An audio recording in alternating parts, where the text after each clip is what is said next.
I got a question for you, for Moon and I G. could tell, bro. Man. All right, what's up? Since y'all both artists, rappers, Mm-hmm.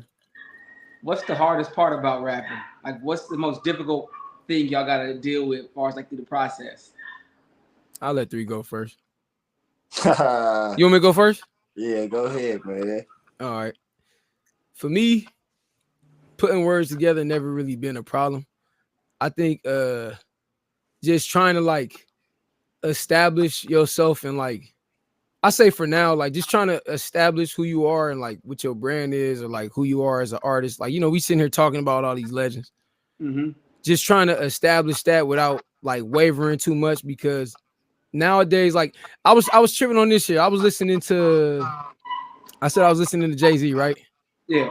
And I think Big Pimpin' was on the Black album, cuzzo. I think it was on the Black album, right? Nah, I don't think Big Pimpin' might have been on either. I think Big Pimpin' was on the Black album. Nah, for sure wasn't. That was Let's it was see. definitely like probably like 5 years, like to 8 years earlier. Nah. Mm-hmm. I don't know. I couldn't say. 100. Cause I was just listening to it and I was tripping because this is what came to my mind. I'm gonna say it quick. Oh, it was the Life of Times. Yeah, I knew it was gonna be Life of Times too. I didn't want to say it, but I felt like it was. So no, I was tripping because like on that tape, like it was probably like 2 songs that was hard to me. That was like big singles. And I was like, damn, that's crazy because like a lot of new artists, a lot of new consumers of music, they judging you based off of your like sales and all of that, right? But now we got streaming. So look, back in the days, nigga, you had to buy the whole album to hear one song. You know what I'm saying? So I feel like it's a lot. I feel like it's a lot harder now for artists because you got to make a whole tape of slappers and convince people to like. I don't know. Like I don't really feel like I get caught up in that. I don't want to get long winded. I know what you mean because the music's super accessible, so it's easy to access people's music. You know what I'm saying? You had to nigga do hear one of your songs and be like, I don't like this nigga, even though you got like 10 bangers, and not even that, you put a lot of thought into them too. Yeah. And so I would just say this, and I'm gonna pass the mic to 3. I think the hardest part about like actually making music is just getting people to come and listen to it. Like the writing part, the recording part, the confidence, all of that shit is there. It's just the marketing that I have a problem with. That's me personally. Like the groundwork. You know what I'm saying? So that's me personally. Hey, what you say, 3? I swear to God, bro, I was gonna say like anything about making a song not hard. It's more fun and therapeutic. That's the fun part, bro. But basically, shit. You took the words from me. I should have went first. I should have went first. Yeah. I like. Yeah. The groundwork, bro. That's it. And as far as the groundwork, that's just. I mean, I self-validate myself, bro. So I don't really care about people listening to it. Like, I be wanting to put it out for myself, bro. That's dope.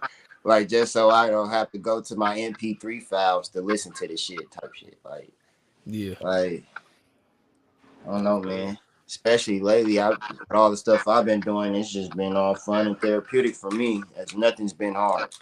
Yeah. Nothing's been hard. Yeah. What you say? Take do some music too. You know what I'm saying? How you feel? I mean, I do more like producing. I do a little writing as well too. I got some raps out there for sure, but more of my stuff is like producing. It's like people want to hop on it. I'll just play a bunch of shit. Like on the producing side, I'll just play a bunch of shit, and if people are doing it, my whole thing is just like letting people do what they want to do, not rushing them. If they could do it in like 3 punches, cool, and some ad libs, cool. If they got to do it in like 20 different punches, whatever, I just try to, if I got to record it or whatever, I just try to do what they got to do, because once it's done, and then we can figure out if it's tight or not once it's done. But on the like a rapping thing, like I don't know, I'm not like the best rapper. Like words don't really come to me super easy, so it's like most of the stuff is like if I caught a little mood. Most of the shit I rap on songs, I probably wrote to some other shit. And I just like had it in my notes and shit. And I was like, because I was just writing my notes a whole bunch, more so than anything. Sometimes I could write on the spot, but really I like to freestyle. So it'll be times I'll just be recording myself while I'm listening to a beat. I'll go back and listen to it like in the cut, try to play it or type it down in my phone, and like I can't really like come up with the words super easy. I mean, just because something takes a little while to come up with, don't mean it was hard. Yeah, maybe it was just more thoughtful, you know. No, for sure. And it's like, you know, I mean, like it just, I don't know, it just don't come as free to me, but you know, I when it's smooth, it's smooth, and when it hit, and it's like, but I really like producing and like seeing other people like different kind of writing processes as well too. Even though like I don't really like take in a whole bunch of other people writing processes, like which I probably should. The main thing I see like it's I just like being in the creative process and letting people do what they do. And like if we recording and we collabing on something, like, you know, I don't put expectations on that. And I don't try to rush people. I just want people to have their freedom to do what they want to do. Because, you know, like I said, if it's dope in the end, it's dope in the end. You know what's crazy, dog? It's like, you know how we talking about we talking about like we talking about the legends, and you know, I started off talking with Andre and stuff like that. If I would add anything to my response, I would just say like just the whole competitiveness of like, you know, being an artist, because it's kind of how the system set up. Like you competing if you don't want, even if you don't want to compete, and so it's just kind of like, man, you got to play ball. You just trying to figure it out. You know what I'm saying? Like I'm sure 3 know, like, you know what I'm saying, because 3 definitely, you know, super hands on with from the bottom branded. Oh, okay. With every handle this. Something these dogs. Oh no, do what you gotta do. Do what you gotta do. But no, I was just saying 3. I know you know, because you know what I'm saying, we definitely always trying to find ways to be innovative. And I think you did a great job. I have been doing a great job with that. Just trying to find more ways to, you know what I'm saying, like you know, get people to tune in.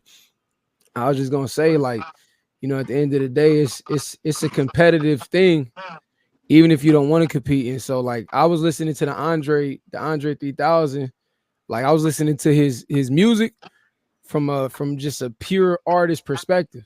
Like, you know what I'm saying? And I was listening to it from a like, hey, shout out to him for doing something that like I know a lot of niggas don't have the guts to do, regardless to if like people liking it or not. Like that's just what he felt like doing as an artist, and that's what he did. And so it's like, shit, shout out to him, because it's like you can't really come for him. You can't act like he can't do the shit. You can't act like he can't spit. You can't act like he ain't sold records. You can't act like, you know what I'm saying, that nigga can't get on the track and spaz right now. Who's it's that? Just hey, Andre. He respected and retired, man. He stamped. And it's just kind of like, honestly, you think about Jay-Z ain't been dropping no new shit lately. You know, he'll drop a song, you know, 444 was like 8 songs, 9 songs. He probably just did that shit like it was a workout at 24-hour fitness or something. Like, you know what I'm saying? He's still on the market though, bro. He just on a market that's only a few people is. I think Jay-Z low key retired too. I think he just enjoy watching his wife just travel the world. They be doing shows in Mars and shit. Like, honestly, you know I think like they everywhere. Like, you know, they might get bored with art. I mean, with rap. Yeah. Or they just ain't got shit to say no more. Or that's just their version of their art now. Plenty of things to say, bro. They living life. Yeah, nah. They going through art. So many big ass problems and so many. Yeah. What I'm saying is they might not have to say, but do they want to express it through rap? Yeah, they probably just like, you know, I'm gonna just play this flute. No, I'm saying like anybody that's an artist. Sometimes I think they get to the point where they just want to chill like a regular person and not trying to be focused on just they craft all the time. And that's what I was saying. Like when you stepped away, I was like, I just like the fact that like Andre is like, I know Cuzzo got a vote. I already see it, but I just like the fact. I just like the fact that Andre don't give a fuck. He's just like, this is what I feel like doing. And he was like, and look, the way I look at it is like this. Why you say he don't give a fuck though? You feel like he's aware that he's pissing off niggas like hell yeah, like, what? Hell yeah. So I mean, because my thing is like, so look, I got the track list. Like, either, let me answer 3 questions real quick. I got the track list, right? This is the name of the songs, bro. No, wait. Ain't it something on there where it says I really wanted to make a rap album? So that's the first song. So the first song is I swear I really wanted to make a rap album, but this is literally the way the wind blew Me This Time. That's exactly. track number 1. Track number 2 is the slang word PU, you know what, rolls off the tongue way far better than the proper word vagina. Do you agree? That's the second one.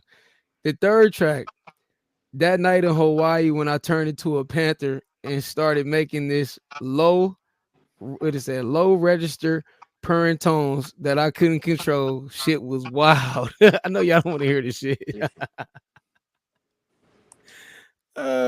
Shit.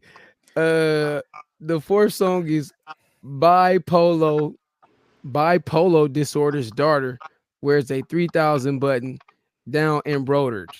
I don't know what that's supposed to mean. The fifth song is 93 Till Infinity and Beyonce. The sixth song is Gandhi, Dalai Lama, Your Lord and Savior JC / Bundy, Jeffrey Dahmer, and John Wayne Gacy. The seventh song is Ends to You, Gods to Who? Bro. And the I ain't eighth gonna lie, song is it was one fire one, that 93 and Beyonce. That was kind of fire. Like I'm hating. But and this is it. Fire name. This is the last one. The track number 8 is Dreams Once Buried Beneath the Dungeon Floor slowly sprout into undying gardens. So that last track, that title, I'm gonna say this and I'm done. I think that's like him paying homage to the Dungeon family and him saying that even back then he kind of wanted to venture off into other things. Yeah, I was gonna say that. But he at the same time, you just feeling that pressure of like your fans always pushing you to do some shit you don't want to do, and now you just kind of like 50 years old and like, man, fuck y'all. If y'all don't like that, Idlewild. Yeah, if y'all don't like this shit, go listen to all my old shit. Yeah, he was on his Idlewild tip. I loved it. Mm-hmm. I like so many songs from Andre on that, but Big Boy go off too. Yeah. People sleep on Big Boy. Big Boy got bars. My favorite track from Idlewild is She Lives in My Lap, and that wasn't even from Idlewild. That was on Love Below. But they played it. Chronometrophobia. But they played it in the movie though. Yeah, Chronometrophobia. I love that song. I don't know, cuz what you think about those names, man? Them pretty long names. I mean, the 93 and Beyonce name was cool. I'm not rocking with that. Him playing the flute whatsoever though. Wait, hold on before you finish. LL Cool J wasn't rocking with it either. He was pretty pissed off. LL Cool J talked all that shit. He being a and I like LL. He kind of trolling. He kind of trolling hip hop. I love like fuck all the me like fuck artistry and me doing music and listen to an artist here. I'm a consumer too. I started. You know how them Gemini artists get. Hey, did y'all listen to Mount Rushmore at all? Yes, I did. Yeah, Mount Westmore. Yeah, yes, Mount Westmore. Ice Cube bar on one of them songs was terrible. It was, but I still listened to it. I still felt cool. I was like, I love them niggas. I don't care if they weak. I listened to the whole shit as soon as it came out. Because I loved them. And I'm like, what was he? They had a couple songs I liked, but Ice Cube bar, his whole like 16 was fucking terrible. Then I seen Will Smith. His shit was just terrible. I'm sorry, it was not good. The bar, Jiggy with it was hard. It wasn't good. But 3 Stacks is an alien though. He's not even like a human being in hip hop though. But like he's an alien. He's like Lil Wayne, Andre 3000, and I don't really know too many Kendrick Lamar, and I don't know too many other niggas even compared to him. It's like they're in a different kind of stratosphere. No, I'm talking about aliens when they like they leave Earth on the track. Like they get on the track and leave Earth. Yeah, them 3 niggas in a different category of hip hop, and it's like, hey, Wayne is hard. I feel like 3 Stacks got a bigger purpose, and sometimes I don't feel like he give it to us. Like pause. I seen a clip just recently. They was talking about Lil Wayne. They said I forgot who it was. It might have been Fabulous. Somebody said they came to the studio to do a song with Wayne. They said when they walked in, everybody was looking up like this. And he said he walked in and he said, fuck it. He looked up too. He said Lil Wayne was like, all right, I'm ready. He was like, yo, this nigga pulling his bars from the sky, nigga. Like, you know what I'm saying? I ain't gonna lie to you. For a cold minute, that nigga mixtape game was crazy. That nigga, that's one of 3 favorite artists. I know that we talked about that shit. Hey, that's Jay's favorite, one of his favorite artists. Lil Wayne was unstoppable. He still be leaving Earth. I just seen the video. He's still leaving Earth. Crazy on these verses all year. He been going crazy. Every single verses. One. Did y'all niggas listen to the Cali Grove tape? Yes. I can't even remember that shit hard. He getting off. I was trying to hear all his shout out to 2 Chainz, man, but Lil Wayne was killing that shit. 2 Chainz was going hard too, I though. love He Titty. was, but Lil Wayne was Yeah. killing that The shit. whole though. the whole shit's fire. Yeah, it is. Yeah. But I'm just I'm saying, telling like, you. I ain't gonna lie, I be listening He to a lot of different. Hot Boy shit still, and Bro, I'm like, I listened to BG and Gucci Mane tape, bro, and I loved it, bro. Like it was low key. BG low key still got bars, bro. Like I'm like, the irony of that shit is Lil Wayne, because all of them come out and talk about Lil Wayne now, but that just mean that they knew that at 15 that nigga was that hard, and they was low key trying to suppress that shit. Yeah. Juvenile really a spitter. Juvenile really a spitter though. A lot of people don't know that shit. All that girl, you working with some ass? Oh, you think you all that, huh? You think you about to go to the mall and go get them shoes, huh? That nigga, like, you listen when you look at them, you look at his bars. That nigga spitting on them shits. One thing I like what Lil Russell do when he bring people on to rapping at his concerts, bro. He play those beats that I like, D-Lou. The ones where you could hear the bars. And he did it for Juvie. And I'm like, damn, he actually spazzing on this shit. That's where I said it. I was like, damn, nigga, he getting off on this shit. Yeah. What you gonna say, Hawk? Nah, on Russell, like the platform he got and the way he bringing in these old rappers from when we was kids. He bringing in all rappers. And he bring all rappers from every walk. Like he bring everybody in, and you could tell the love is genuine. He really, really loves people. He figured out he got a formula that's crazy. It's a kid that I'm like his cameraman for I was his cameraman all summer. His name is Keen Moore, bro. And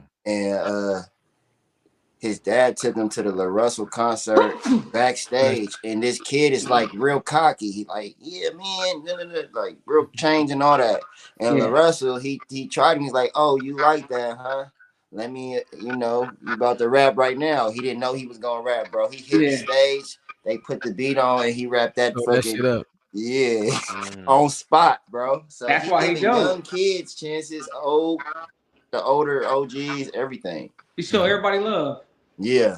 And then a dude that I did a showcase with, bro, but I forgot his name. I did a showcase with him, bro, and like 3 weeks later, he fucking post some shit with a feature from Lil Russell. Shit, man, Lil Russell get around, dog. Shit, he be doing this tour. He be tap in. I'm gonna be in your city. I think he performing in people's backyards and all kind of shit. And it ain't just like a dude that got like a lot of buzz or anything, It was just he was hard, but it was that just local artist.